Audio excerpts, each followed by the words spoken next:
Sumuli magandang gabi po sa ating lahat at patuloy po tayo sa ating ginagawang daily devotion at andito na po tayo sa Book of Ruth. Ang aking pong babasahin dito po sa chapter 2 verse 1 to 3 po. At ang sinasabi nga po sa talatang ito, si Ruth sa bukid ni Boaz. Isang araw sinabi ni Ruth kay Naomi, pupunta po ako sa bukid at mamumulot ng mga uhay na naiwan ng mga gumagapas.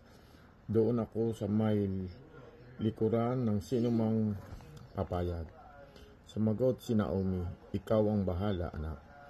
Kaya si Ruth ay napunta sa bukid at namulot ng mga uhay kasunod ng mga gumagapas.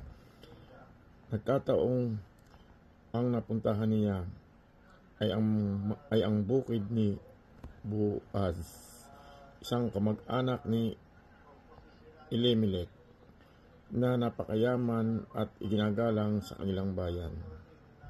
Purihin po ang Panginoon sa pagkabasa ng banal na salita. Magandang gabi po sa ating lahat. Tayo po mag-share sa ating daily devotion dito po sa Ruth, chapter 2, verse 4 to 6.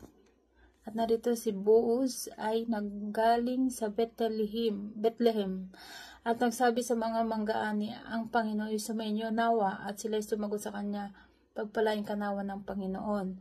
Nang magkagayoy sinabi ni Boaz sa kanyang lingkod na kanilang katiwala sa mga mag-aani, sinong babae ito?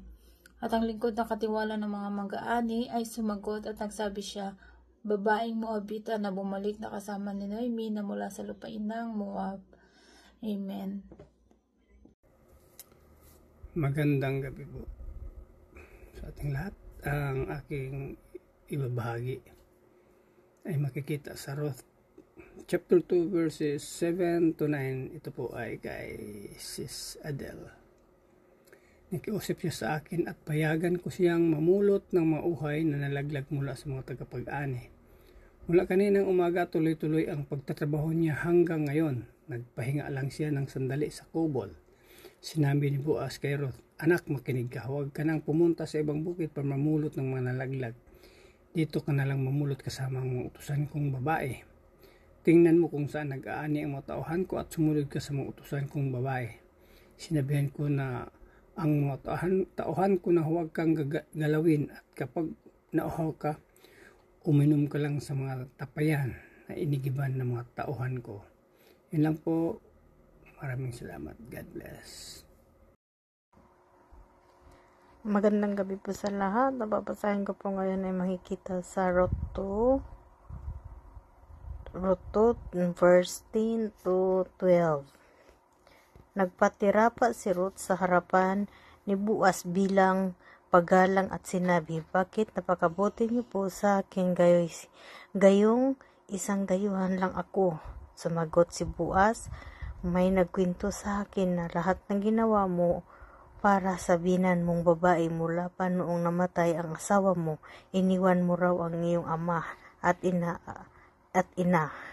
at ang bayang sinilangan mo para manirahang kasama ng mga taong hindi mo kilala. Pagpalain ka nawa ng Panginoon dahil sa iyong ginawa, malaking gantimpala nawa ang matanggap mo mula sa Panginoon, ang Diyos ng Israel na siyang pinagkanlungan mo. Yun lang po rin ng Diyos. God bless.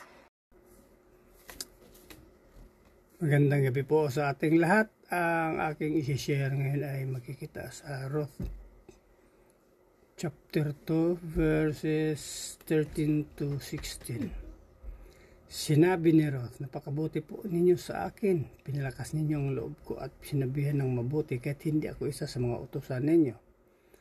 Nang oras na para kumain, sinabi ni Boaz kay Ruth, halika, kumuha ka ng pagkain at isawsaw mo sa suka. Kaya naupo si Ruth kasama ang mga tagapag-ani at inabutan siya ni Boaz ng binusan at trigo.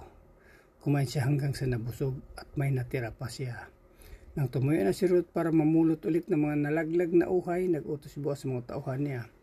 Huwag ninyong hihiyain si Ruth kahit mamulot pa siya malapit sa mga binigkis na uhay.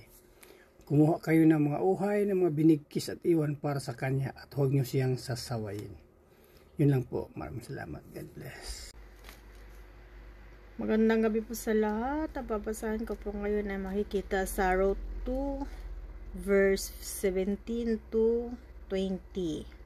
Kaya namulot si Ruth ng mga nalaglag na uhay hanggang sa lumubog ang araw, at nang mag-iik na niya ang naipon niyang sibada ay umabot ito ng mga kalahating sako. Dinala niya ito pauwi sa bayan at pinakita sa kanyang bina na si Naomi. Pagkatapos kinuha niya ang natira niyang pagkain at ibinigay kay Naomi. Nagtanong si Naomi sa kanya, "Saan ka namulot ng mga nalaglag na uhay kanina? Kaninong bukirin pagpalain nawa ang taong nagmagandang loob sa iyo?" Kinuwento ni Ruth kay Naomi na doon siya namulot sa bukid ng taong pangalan ay Boaz. Sinabi ni Naomi kay Ruth, "Pagpalain nawa ng Panginoon si Boaz." Ipinapakita niya ang kanyang kabutihan sa mga taong buhay pa at sa mga patay na, at sinabi pa niya, si Boaz na sinasabi mo ay malapit nating kamag-anak. Isa siya sa may tungkuling pangalaga sa atin. Yun lang po rin ng Diyos. God bless. Magandang pagpapalang gabi po sa atin lahat. Ang aking pambabasahin para sa ating daily devotion na matatagpuan sa Ruth chapter 2 verse 21 to 23. At sabi, then Ruth said, "What's more, Boaz even told me to come back and stay with his harvesters until the entire harvest is completed." "Good," Naomi exclaimed. Do as he said, my daughter, stay with his young women right through the whole harvest. You might be harassed in other fields, but you'll be safe with him. So Ruth worked alongside the women in Boaz's field and gathered grain with them until the end of the barley harvest. Then she continued working with them through the wet harvest in early summer, and all the while she lived with her mother-in-law. Purihin ng Diyos sa pagkabasa ng kanyang mga salita. God bless everyone.